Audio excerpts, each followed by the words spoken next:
नमस्कार मंडळी, संगीता's रेसिपीमध्ये आपलं सगळ्यांचं खूप स्वागत आहे। तर आज मी बनवणार आहे मस्त आपला क्रिस्पी एकदम टोस्ट सँडविच। खूपच झटपट आणि सकाळी नाश्त्याला पण खाऊ शकता। खूपच छान आहे। चला तर मग आपण सुरुवात करूया हेल्दी रेसिपीसाठी। आपल्याला अगोदर चटणी बनवून घेऊया। हिरवी चटणी लागणार आहे आपल्याला। तर ह्या मिरच्या आहेत 7-8, लसणाच्या पाकळ्या आहेत आणि 1 इंच आलं आहे आणि कोथिंबीर ही आपण मिक्सरवरती बारीक वाटून घेऊया। थोडंसं मीठ घालूया, अर्धा चमचा मी मीठ घातलंय। तर हे पहा, अशी मस्त चटणी वाटून घ्यायची आपल्याला। छोट्या भांड्यात वाटून घ्या, कारण माझ्याकडे छोटं भांडं खराब झाले म्हणून मी हे मोठ्या भांड्यामध्ये वाटले। हे पहा, हे ब्रेड लागणार आहेत आपल्याला आणि 1 टोमॅटो, कांदा आणि बटाटा उकडून घेतलाय आणि काकडी पण छिलून घेतली आहे आणि आपल्याला चीज लागणार आहे, बटर आहे आणि हिरवी चटणी जी आता आपण वाटून घेतली आहे। तर आता आपण याचे काप करून घेऊया पातळ पातळ। तर हे पहा, काकडीचे काप करूया। हे पहा, असे काप करून घ्यायचे पातळ। कांद्याचे करूया। कांद्याचे पण गोल गोलच काप कापायचे आपल्याला। असे आपल्याला कांद्याचे पण काप करायचे। आता टोमॅटोचे काप करून घेऊया आपण। हे देठाची बाजू काढून टाकायची थोडीशी। हे पहा, टोमॅटोचे पण। आणि सॉरी, तुम्हाला बीट दाखवायला विसरले। हे पहा, बीट मी बाजूला ठेवलं होतं। याचं पण साल काढून घेतलेत मी। याचे पण आपल्याला पातळ काप करून घ्यायचे। बटाट्याचे पण आपल्याला स्लाइसेस कापून घ्यायचे। आता आपण अगोदर ही हिरवी चटणी लावून घेऊया। खूप टेस्टी होते ही चटणी, मस्त। ही अशी एकदाच चटणी बनवून ठेवली तरी तुम्ही वेगवेगळ्या पदार्थ बनवायला तुम्ही यूज करू शकता या चटणीचा। तुम्ही हवी तशी तुम्हाला तिखट बनवा ही चटणी। आता आपण एक कांद्याचे काप ठेवूया, टोमॅटो ठेवूया, हे बीट ठेवूया, त्याच्यावरती बटाटा ठेवूया, काकडी ठेवूया। थोडंसं मी हे केचप लावून घेते। हे केचप ऑप्शनल आहे, तुम्हाला हवं असेल तर तुम्ही लावा।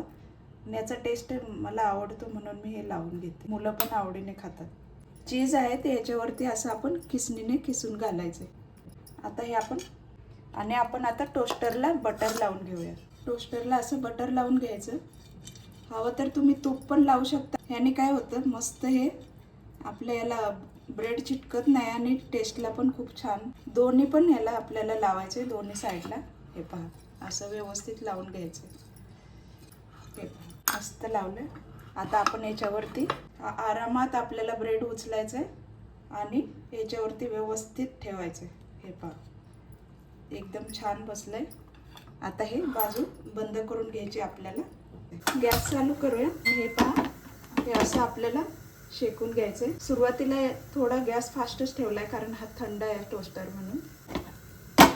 सावकाश भाजून घ्यायचंय, नाहीतर काय होतं की ते आतमध्ये करपून जाईल। त्यामुळे आपल्याला गॅस बारीकच ठेवायचा आहे। आणि आता पावसाचे दिवस पण आहे, तर बाहेरचं खाणं टाळायलाच पाहिजे। असं घरातच आणून थोडं चटपटीत बनवून दिलं तरी सगळे अगदी आवडीने खातात।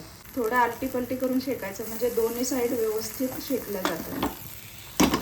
थोडासा धूर येऊ लागलाय, आपण गॅस बंद केलाय मी। हलकासा धूर येऊ लागलाय, पाहूया आपण। हे पहा, खूपच छान मस्त ब्राऊन गोल्डन कलर आलाय। आता हे आपण काढून घेऊया आता। हे पहा, खूपच छान मस्त सुगंध येऊ लागलाय। याला व्यवस्थित अलगद काढून घ्यायचं आपल्याला।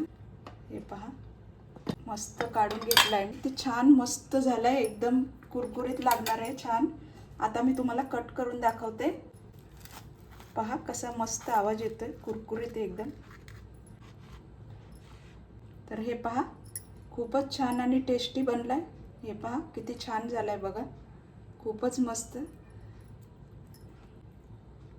हे पहा, आपले सँडविच मस्त टोस्ट सँडविच तयार आहेत आणि खूपच क्रिस्पी मस्त। आणि हे आपण केचप सोबत खाऊ शकतो, किंवा तुम्हाला असंच खायचं असेल तर तुम्ही खाऊ शकता। खूपच टेस्टी आहेत। तुम्हाला ही टोस्ट सँडविचची रेसिपी कशी वाटली, आवडली असेल तर नक्कीच लाईक करा, कमेंट करा, शेअर करा आणि असेच छान छान हेल्दी रेसिपीज खात राहा आणि स्वस्थ राहा, मस्त राहा। चला तर मग भेटूया मस्त पुढील रेसिपीमध्ये। थँक्यू।